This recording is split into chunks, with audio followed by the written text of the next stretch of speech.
আচ্ছা, আমার আসলে তো বিশেষ কিছু বলার নেই সত্যি, এবং আমি বলতে অভ্যস্ত না। আমার যা বলার ছিল সোহরাওয়ার্দীকে নিয়ে প্রায় 1 লাখ ওয়ার্ডের মধ্যে আমি সেটা বলেছি। এবং আলোচনাটা যা হয়েছে, আমি সন্তুষ্ট এই কারণে যে আমি যা যা যে এই বিবেচনা থেকে এটা লিখেছি এবং যা বলতে চেয়েছি, এবং আমার মনে হয় যারা বইটা পড়েছেন তারা বুঝতে পেরেছেন।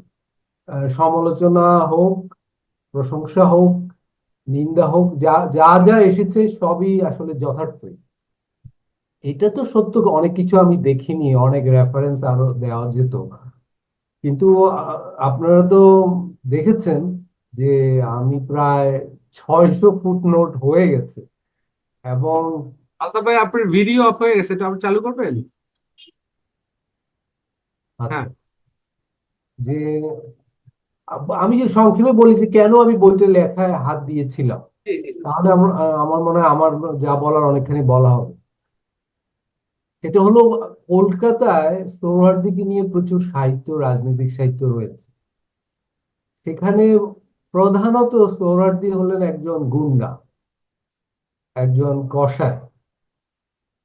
আর আবার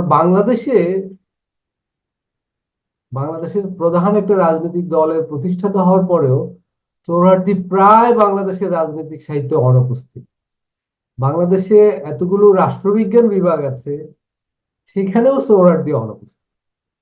আবার যতটুকু উপস্থিত সেটা এত সীমিত যে আমি দেখলাম সোহরাওয়ার্দীর রাজনৈতিক জীবনের বড় অংশ যে পাঞ্জাবে কেটেছে, বড় অংশ যে নর্থ ইস্ট প্রভিন্সে কেটেছে। সোহরাওয়ার্দী যে বাংলাদেশের এখন যাদের আমরা মতুয়া বলি, নমশূদ্র বলি, দালিত বলি, এদের রাজনীতি নিয়ে, এদের সাংবিধানিক প্রতিনিধিত্ব নিয়ে সোহরাওয়ার্দী যে অনেক কিছু করেছেন, এরকম মৌলিক গুরুত্বপূর্ণ তার জীবনের অনেকগুলো দিক বাংলাদেশে কার্যত অনুপস্থিত ছিল। সোহরাওয়ার্দীর বাংলার রাজনীতিতে ভূমিকা সম্পর্কে আমরা জানি না, কিন্তু আমরা কতটুকু জানতাম যে উনি পাঞ্জাবের রাজনীতিরও একজন প্রধান এক চরিত্র ছিলেন। আমরা কতটুকু জানি যে ফ্রন্টিয়ারে উনি একজন প্রধান রাজনীতিবিদ ছিলেন। এগুলো আসলে আমাদের আমাদের রাজনৈতিক সাহিত্যের একটা, আমি বলবো, ক্ষমাহীন শূন্যতার জায়গা ছিল। আমি যে সব শূন্যতা পূরণ করে দিয়েছি তা না, কিন্তু এই শূন্যতাগুলো পূরণ করা দরকার, এই কথাটা আমি বলতে চাই। আপনাদের অনেক আলোচনা করেছেন, গুরুত্বপূর্ণ আলোচনা, কিন্তু খেয়াল করবেন যে আমার বইয়ে আমি একটানা দুটো চ্যাপ্টার রেখেছি দালিত প্রশ্নে সোহরাওয়ার্দীর ভূমিকা নিয়ে। দেখুন, যখন বাংলায় রাষ্ট্র সাধনা শুরু হয়, আমি কিন্তু কোথাও বলিনি বাংলার মুসলমানের রাষ্ট্র সাধনা। আমি পুরো বইটার প্রচ্ছদ থেকে শুরু করে শেষ পর্যন্ত লিখেছি বাংলায় মুসলমানের রাষ্ট্র সাধনা। এই এবং অন্তস্থির ভিতরে একটা বড় ফারাক, আমি ফারাকের দিকে দৃষ্টি আকর্ষণ করার চেষ্টা করি। এই যে বাংলায় মুসলমানের রাষ্ট্র সাধনায় দালিতদের তারা খুব গুরুত্ব দিয়েছে। আবার দালিতরাও, মনে করেন দালিতদের নেতা যদি আমরা যোগেন মন্ডলকে ধরি, যোগেন মন্ডল বলতেন যে নমশূদ্রর জমির আইল, আমি আবারও বলছি, নমশূদ্রের জমির আইল যে মুসলমান কৃষকের সাথে রয়েছে, রাজনীতিটা সেই মুসলমানের সাথেই করতে হবে। এই বাক্যের ভিতর একটা দূরদর্শী রাজনৈতিক দর্শন আছে। সোহরাওয়ার্দী বা ওই সময়ের আবুল হাসিম, তারপরে মনে করেন কিরণচন্দ্র, শরৎ বসু, এরা এই জায়গাটার গুরুত্বপূর্ণ চরিত্র।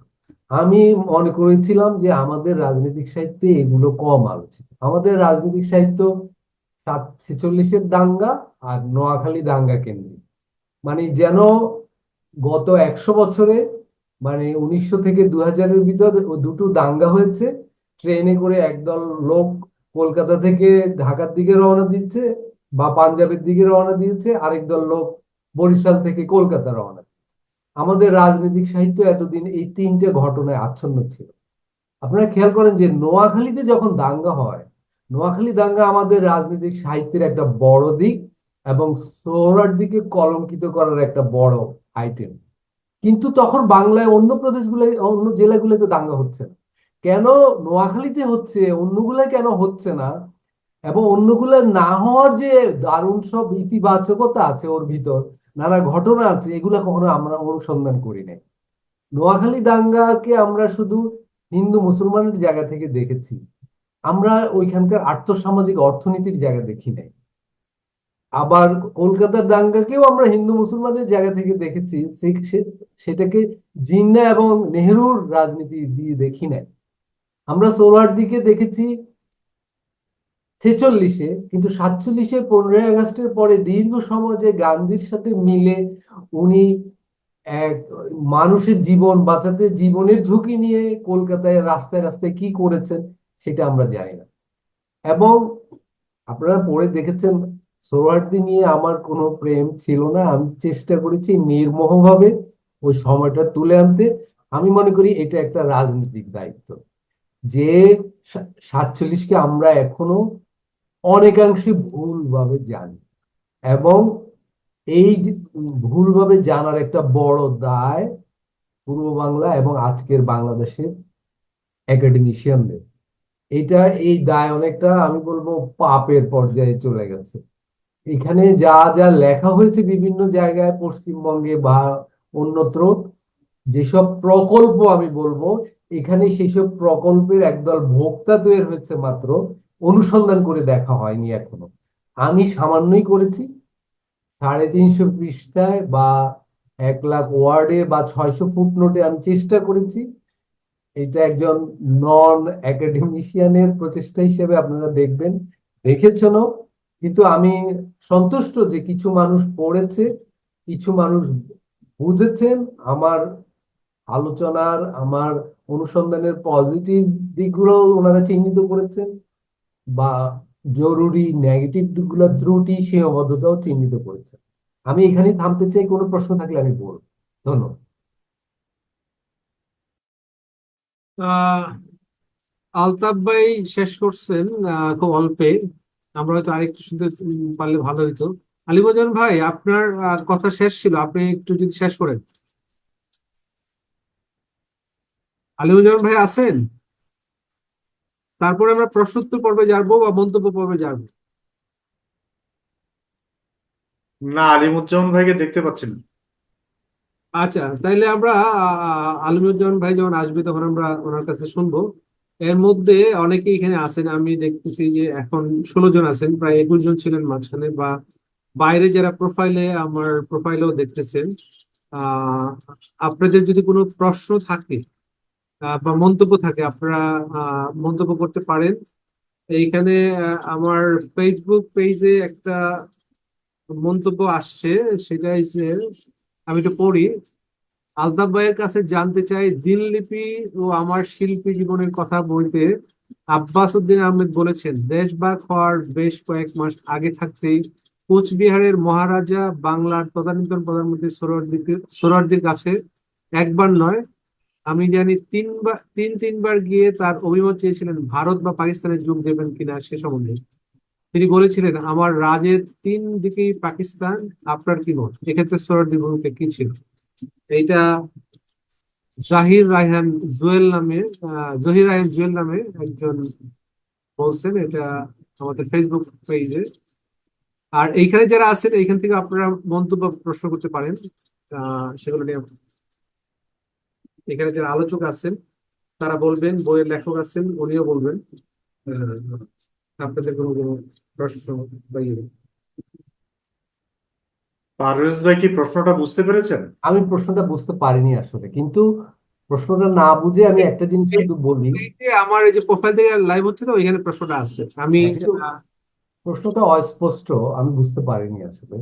তবে আমি একটা জিনিস বলি যে বাংলা ভাগ প্রশ্নে আমাদের এখানে একটা ধারণা আছে যে সোহরাওয়ার্দী এটার বাংলা ভাগ ঠেকাতে চেয়েছেন, বাংলাকে ঐক্যবদ্ধ রাখতে চেয়েছেন। এই কথাটার ভিতর সত্যতা আছে, আবার পুরো সত্যতা নেইও। যদি বাংলা ভাগ ঠেকাতে চেয়েছেন এমন চরিত্র আমরা খুঁজি, এই ক্ষেত্রে সবচেয়ে প্রশ্নহীন ভূমিকা রেখেছেন আবুল হাসিম এবং শরৎ বসু, এবং অনেকাংশে কিরণ শঙ্কর। সোহরাওয়ার্দীর ভূমিকা এখানে আসলে বিভিন্ন সময় বিভিন্ন ধরনের ছিল। সোহরাওয়ার্দী এক পর্যায়ে এসে বাংলা ভাগ ঠেকাতে চেয়েছেন, কিন্তু শেষ পর্যন্ত জিন্নাহ যখন বলল যে, মানে জিন্নাহ যখন বাংলাকে ভাগ করতে চেয়েছেন, তখন সোহরাওয়ার্দী কিন্তু তাতে সমর্থন দিয়ে এসেছিলেন দিল্লিতে। ফলে সোহরাওয়ার্দীর ভূমিকাটা ওইভাবেই দেখা উচিত। ইতিহাসের কয়েকটা পর্যায়ে সোহরাওয়ার্দী কয়েক রকমের ভূমিকা রেখেছে, কিন্তু আবুল হাশিম, শরৎ বসু, ওনাদের ভূমিকায় কোনো দোদুল্যমানতা ছিল না। ওনারা দুজন প্রথম থেকে শেষ পর্যন্ত বাংলা ভাগ ঠেকাতে চেয়েছিলেন। মানে ঐতিহাসিক সত্য হিসেবে আমি এগুলো বলে রাখছি। কি কোন প্রেক্ষাপটে কে কি ভূমিকা রেখেছেন সেটাও গুরুত্বপূর্ণ, কিন্তু প্রেক্ষাপট নিয়ে আমি বইয়ে আলাপ করেছি, এখানে আর আমি সেটা বলছি। ধন্যবাদ। ওকে, তারপরে আর কারো কোনো মন্তব্য বা প্রশ্ন? এখানে অনেকেই আছেন, একটু নাম বলে প্রশ্ন মানে একটু মন্তব্য করেন।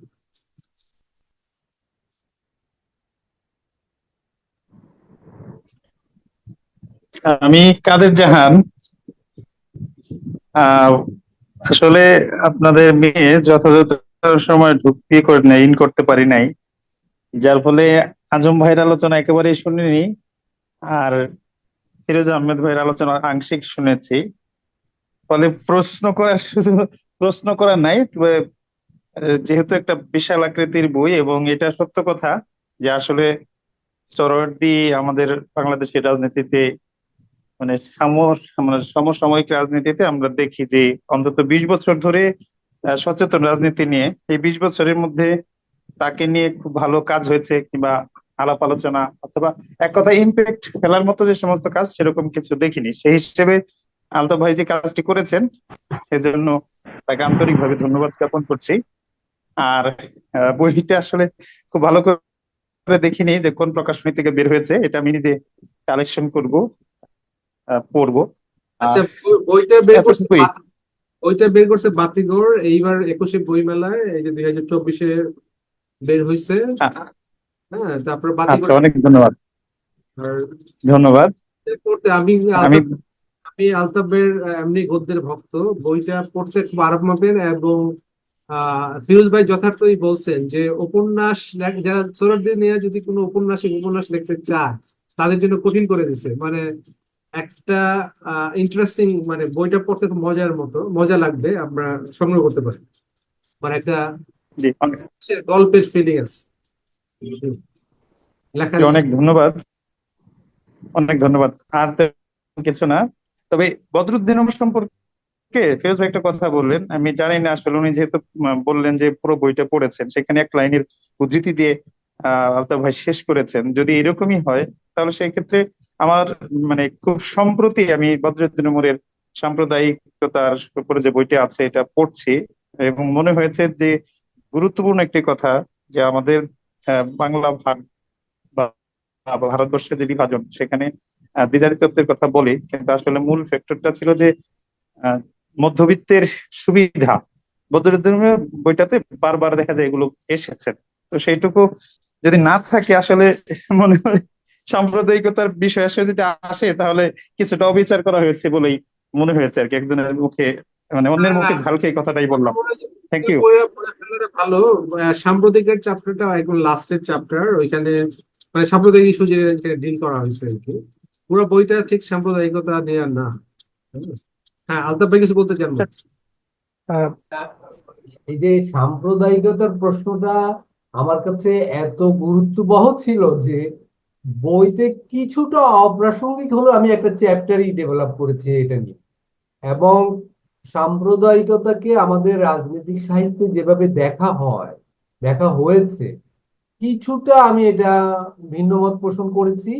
এবং 47 বা তারও আগে গত 1 শতাব্দীতে বাংলায়, অবিভক্ত বাংলায় হিন্দু মুসলমানের সম্পর্ককে আমরা যেভাবে দেখেছি, এটা খুব ভাষা ভাষা ভাবে দেখেছি, যেটাকে আসলে ওইটাও আমরা একটা সাম্প্রদায়িক চোখ দিয়ে দেখেছি, কখনো পলিটিক্যাল ইকোনমির জায়গা থেকে আমরা দেখি নাই। আমি মনে করেছি যে বাংলার গত 100 বছরের বা 200 বছরের বা পিছনের ইতিহাসটাকে আমরা পলিটিক্যাল ইকোনমির জায়গা থেকে দেখিনি। এইটাই আমি বলতেছি যে যখনই আমি পলিটিক্যাল ইকোনমির জায়গা থেকে দেখব, সুদ অচ্ছুতের জায়গা থেকে দেখব, তখনই আমি বুঝবো যে সাম্প্রদায়িকতা প্রশ্নে আমাদের যে ব্যাখ্যাগুলো, সেগুলো একটা শহুরে কুলীন নাজুক ব্যাখ্যা। এবং এইটাকে আমি এত গুরুত্ব দিয়েছি যে ওই বইয়ে সোহরাওয়ার্দীর জীবনী বইটা, কিন্তু সেখানে আমি একটা বিভাগ, একটা অধ্যায় আলাপ করেছি। কিন্তু এটা যদি বলেন যে অমুকের একটা উদ্ধৃতি কেন, আমি বলবো খুব প্রাসঙ্গিক ভাবে যে যতজনের যত উদ্ধৃতি সবই প্রাসঙ্গিক ভাবে এসেছে। এইটুকু আমার দিক থেকে বলার। আচ্ছা ভাই, আমার একটা ধন্যবাদ। প্রশ্ন আছে আপনার কাছে।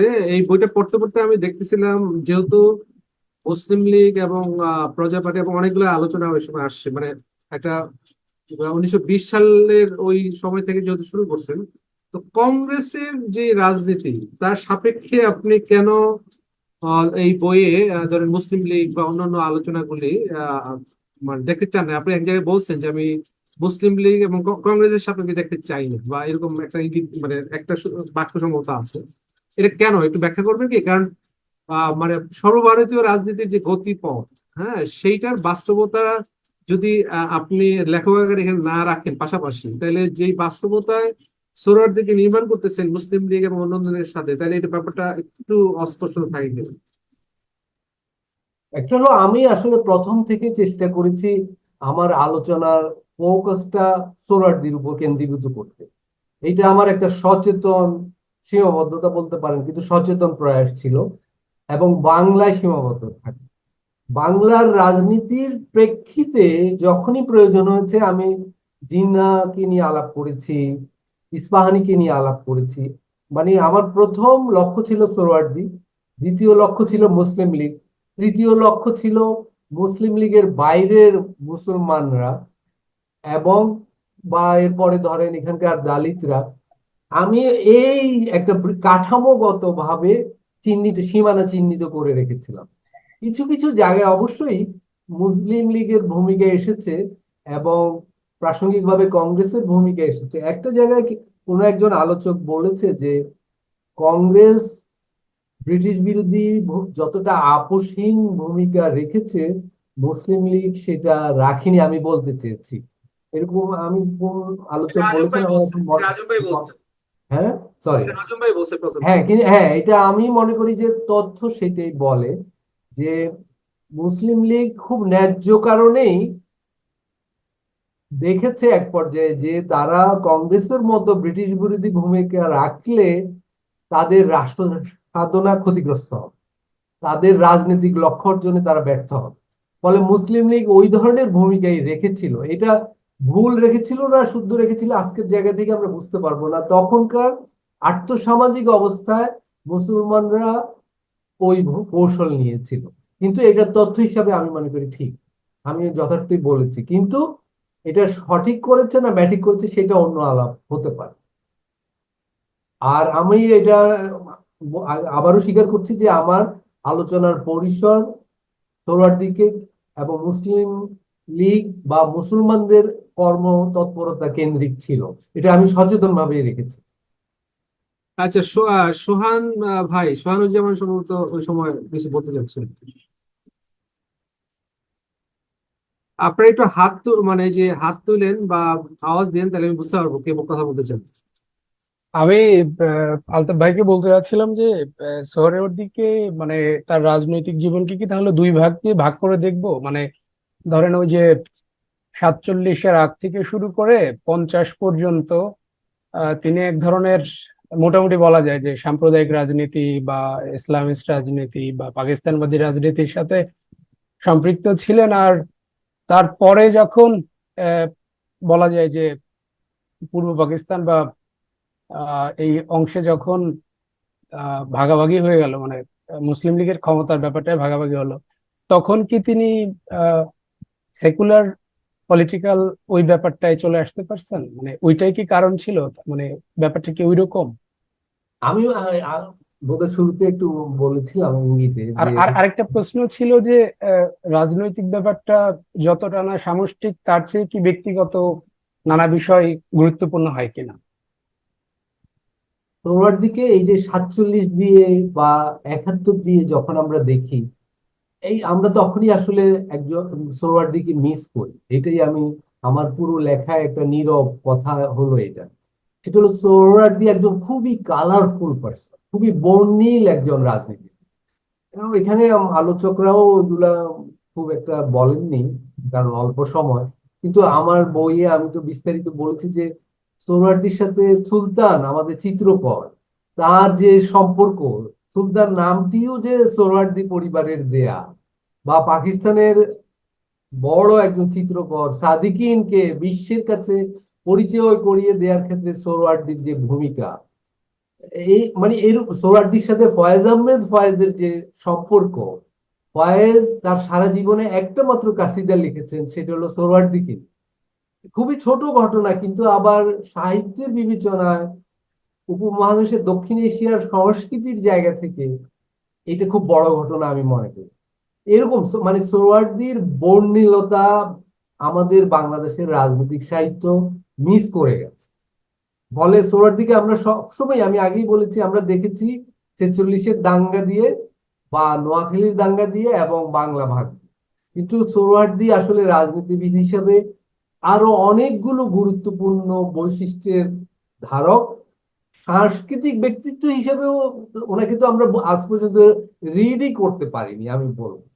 এবং সোহরাওয়ার্দীর যে, আমি বলবো এটা মানে আমার পক্ষপাতের জায়গা না, গণতন্ত্রের জন্য তার যে আকুলতা, মানে সেইটাও আমরা মানে অনেকটা মিস করে গেছি। সোহরাওয়ার্দীর স্ট্রাগলের একটা মৌলিক কোর জায়গা হলো যে উনি একজন গণতন্ত্রী ছিলেন। গণতন্ত্র শব্দটা বাংলাদেশে ব্যবহার করতে করতে এতটা ক্লিশে হয়ে গেছে যে এই শব্দটা এখন আমি যেভাবে বলছি এটা কোনো আবেদনই হয়তো রাখছে না, কিন্তু সোহরাওয়ার্দী সবসময়ই এই জায়গাটার উপর জোর দিয়েছে যে বাংলায় একটা গণতন্ত্রের চর্চা থাকবে, বিভিন্ন জাতি, বিভিন্ন শ্রেণী এখানে গণতন্ত্রের চর্চা হবে এবং গণতন্ত্রই এই দেশটাকে টিকিয়ে রাখতে পারে। পাকিস্তান যে ভেঙে যাবে উনি সে 7-8 বছর আগেই মানে অনুমান করে গিয়েছিলেন, ওনার এরকম মুক্তিও আছে যে এদেশ তো টিকবে না এইভাবে হলে, এবং তাই হয়েছে।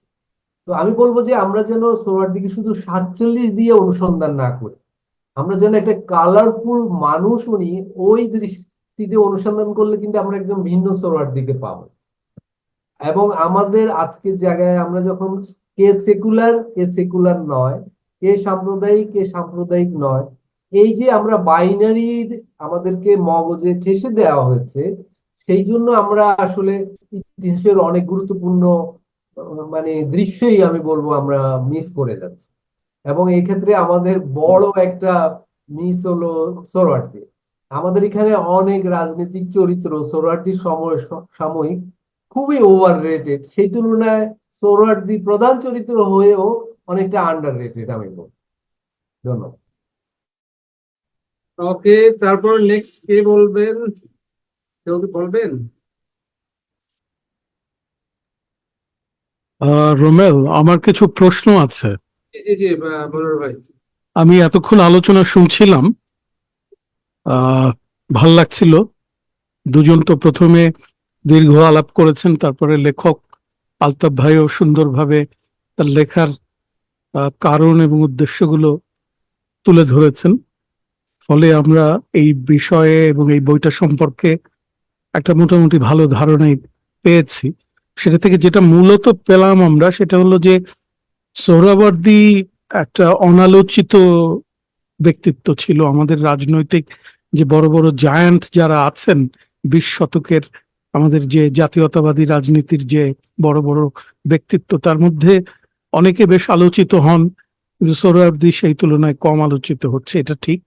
এবং এই বইটা সেই কারণে খুব কাজে দেবে আমাদের, কারণ বিক্ষিপ্ত ভাবে আমরা সোহরাওয়ার্দীকে পাই বিভিন্ন জায়গায় এবং সেগুলো মেলানো আমাদের জন্য একটু কষ্ট হয়ে যায়, কারণ এক এক জায়গায় আমরা এক এক ভাবে পাই, এটা ঠিক। এবং আমি যদিও বইটা পড়িনি, কিন্তু আমি আলাপ থেকে যেটা বুঝলাম এবং আলতাফ ভাইয়ের অন্যান্য বই পড়ে আমার যে আগ্রহ তৈরি হয়েছে তার বয়ানের প্রতি, সেদিক থেকে আমার এই বইটার প্রতিও একটা আগ্রহ জন্মালো এবং আজকের আলোচনা থেকেও আগ্রহটা আরো বেড়ে গেল যে একটা কম্প্রিহেন্সিভ পিকচার যদি পাওয়া যায় সোহরাওয়ার্দী সম্পর্কে, সেটা যেমনই হোক তাহলে সেটা ভালো হবে আমাদের সবার জন্য।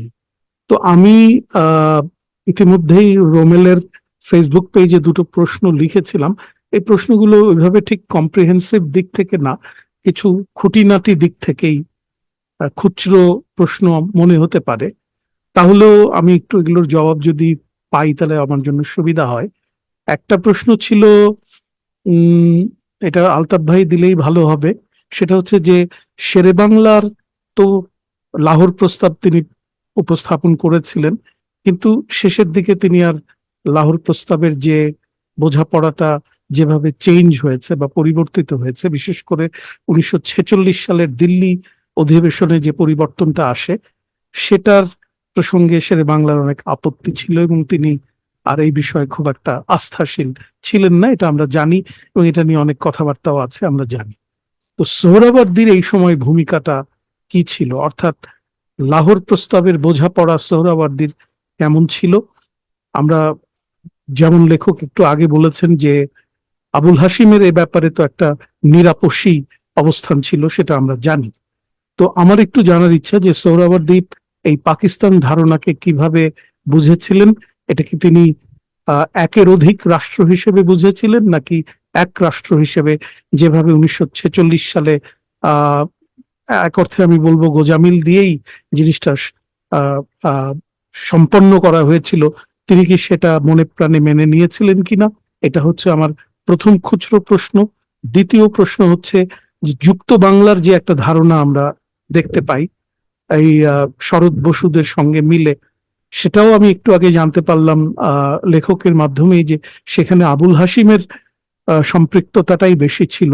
তারপরেও আমার জানতে ইচ্ছে করে যে সোহরাওয়ার্দীর নামও যেহেতু এই প্রজেক্টে বা এই প্রকল্পে এসেছে, সেটা কতটুকু ছিল, কিভাবে ছিল, এবং শেষ পর্যন্ত আহ যেভাবে আসল পাকিস্তান 1947 সালে তৈরি হলো, সেই জায়গাতে সোহরাওয়ার্দীর আহ চিন্তা ভাবনা এবং বাস্তবতার মধ্যে যে ফারাকগুলো দেখা দিয়েছে, সেগুলোকে উনি কিভাবে মোকাবেলা করেছেন, এটা আমার দ্বিতীয় প্রশ্ন।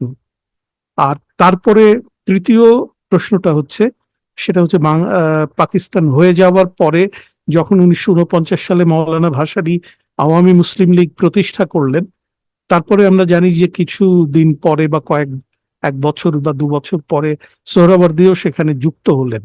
তো তার এই যুক্ত হওয়াটা কিভাবে হলো, এবং পরবর্তীকালে এই দুই নেতার মধ্যে চিন্তাগত এবং মতাদর্শগত পার্থক্য যেটা ঘটেছে, সেটার তাৎপর্য কি? তো এই খুচরো প্রশ্নগুলো জানলে সোহরাওয়ার্দীকে বুঝতে আমার একটু সুবিধা হবে। ধন্যবাদ। তিনটেই খুবই গুরুত্বপূর্ণ প্রশ্ন, এবং আসলে বইয়ে একদম যতটুকু বিস্তারিত আলাপ করা যায় তিনটেই আলাপ করা হয়েছে। কিন্তু যেহেতু এখানে প্রশ্নটা এসে গেছে, আমি তিনটেই খুব সংক্ষেপে আমি কি ভাবে দেখেছি বা ঐতিহাসিক সত্যগুলা কি ছিল আর আমি কি তুলে এনেছি একটু বলতে পারি। পাকিস্তান প্রশ্নে সোহরাওয়ার্দীর মানে পাকিস্তান কি একটা হবে না দুটো হবে, বাংলা ভাগ হবে কি ভাগ হবে না, এই বিষয়ে আমি বলবো সোহরাওয়ার্দীর অবস্থান দোদুল্যমান ছিল।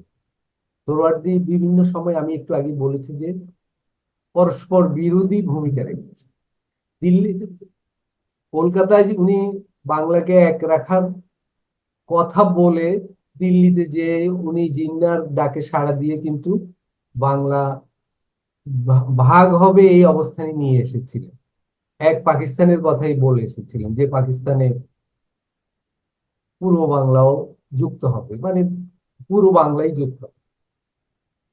এই সোহরাওয়ার্দীকে আমি বলবো দ্বিধাহীন ছিলেন না, বরং ওনার অবস্থান যেটা নীরব অবস্থান, যেহেতু উনি জানতেন জিন্না তাকে পুরো পছন্দ করে না, বাংলার জিন্নার মূল লোক হলেন নাজিমুদ্দিন এবং ইস্পাহানি, ফলে সোহরাওয়ার্দী যতটুকু ছাড় দিয়ে সম্ভব জিন্নার প্রিয় থাকতে চেয়েছেন। এই ছাড় দিতে যে উনি শেষ পর্যন্ত বাংলা ভাগটাও মেনে নিয়েছেন। আমি কিন্তু এর মাঝে দীর্ঘ সময় উনি বাংলাকে এক রাখার জন্য অবস্থান নিয়েছিলেন, সেটাও সত্য।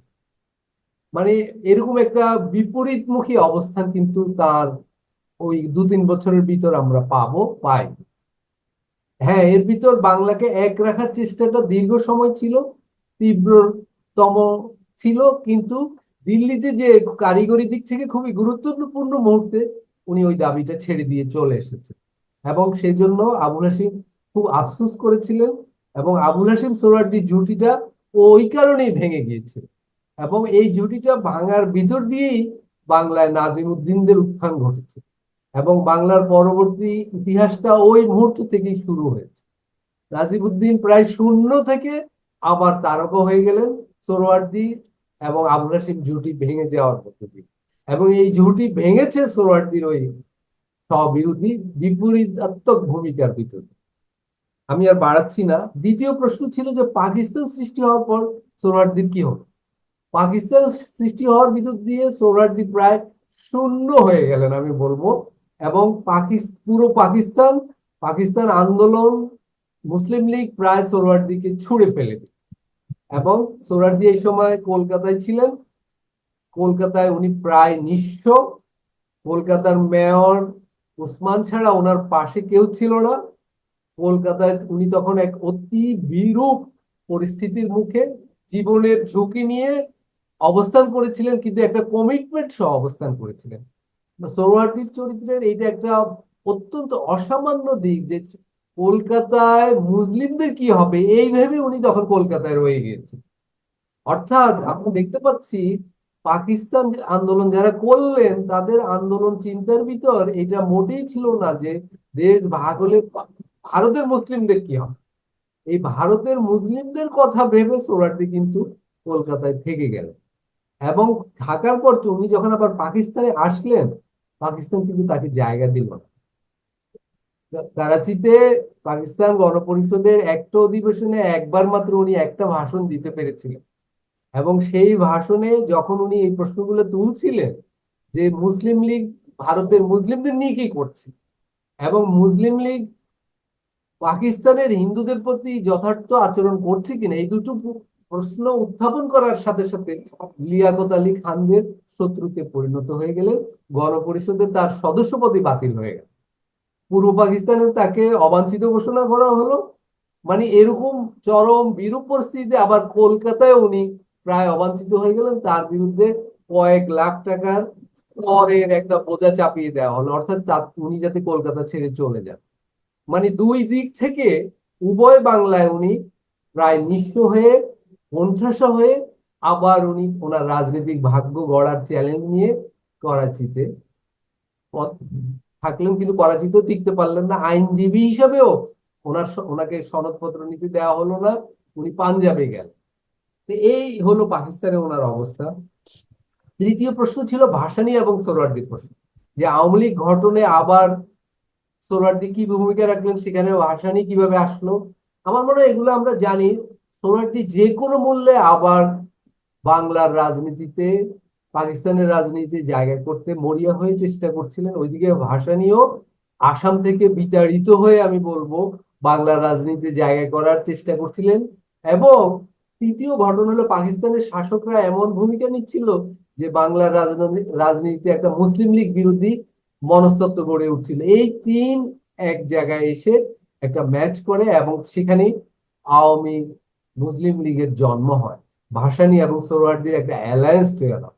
কিন্তু এই অসখী সম্পর্ক বেশি দিন টিকেনি।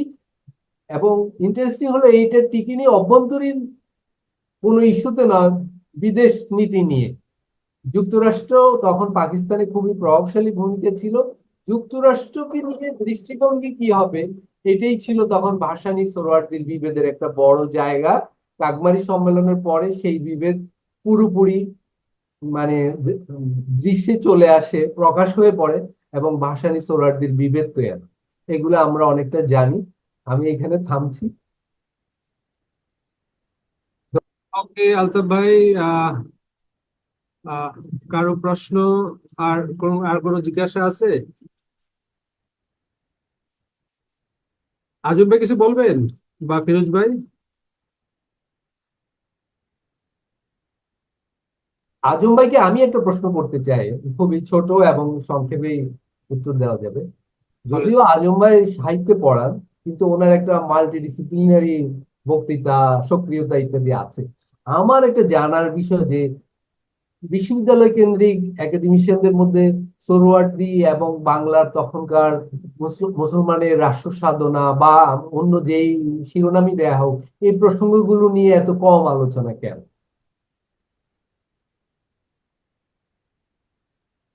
আমাদের আমাদের ইতিহাস চর্চার যেহেতু একটা রাষ্ট্রীয় আনুগত্যের ব্যাপার আছে, আমরা যেহেতু ভালো নাগরিক, ফলে কেন হয় সেটা তো আমরা বুঝতেই পারি। আমরা নাগরিক হিসাবে ভালো থাকতে চাই।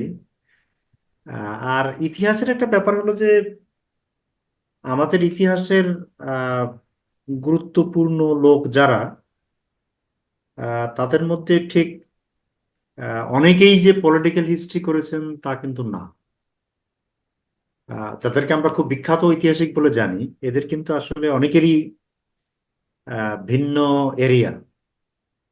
আপনার বইতে তালুকদার মনিরুজ্জামানের প্রচুর রেফারেন্স আছে স্বভাবতই।